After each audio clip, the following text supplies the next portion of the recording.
Dry, empty paddocks. Normally they'd be buzzing with harvesters and the cotton farmers would be planting. Not this year. Driest I've ever seen it. We've got no cotton in the ground this year, no.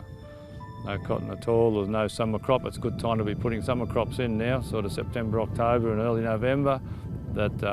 We've absolutely no moisture at all. There's been no rain over the last couple of years to conserve ground moisture, plus no rain now to get the crop in.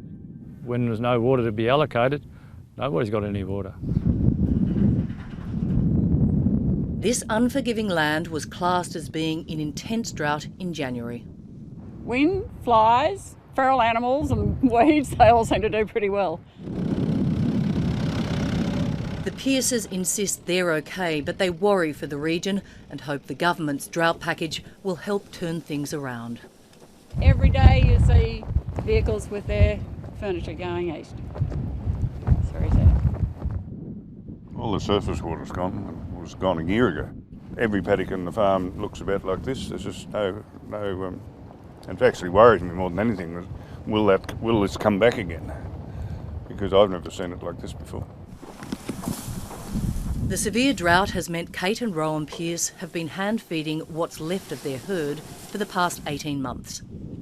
In hindsight, they should have all gone to the market. I should have never started hand-feeding. On the outside, people seem to be holding their chin up pretty well, but I know people are struggling very badly. I mean, this has bitten them now for 2 and 3 years and put a lot of people into some very serious debt. As a stock and station agent, Andrew Pitman hears stories of heartbreak. He's beautiful thing. He says the drought package is a good start, but has concerns the loans to farmers will drive people deeper into debt. There's people been feeding cattle for 2 generations of calves, looking down the barrel of, even more dry weather on the prediction. It is very tough.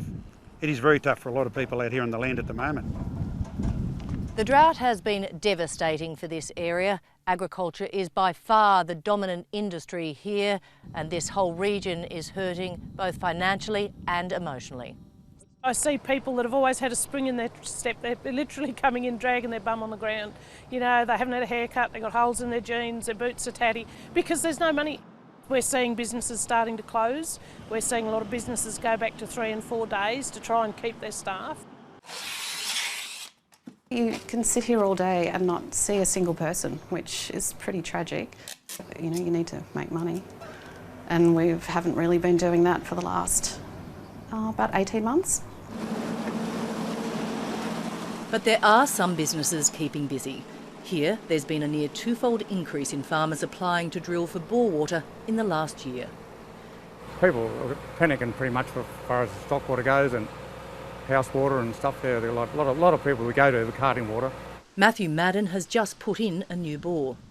We can always buy water, but it gets very expensive after a while and it's very soul destroying. The bores are not only helping farmers, Moree's water supply also remains strong.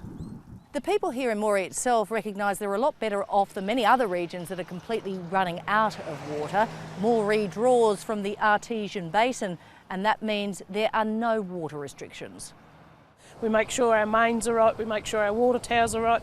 We've kept anything that could spoil our water at bay. We were the first council in Australia to put a moratorium on the exploration and development of coal seam gas because we're very worried about anything that could cut through our water aquifer.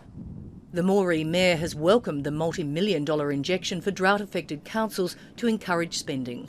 I'd like to see every council given $10 million to do a cash stimulus in their economies.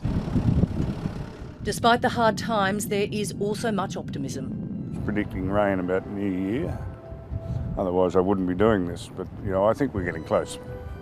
Yeah, we live in hope. Yeah. For now, that's all some have.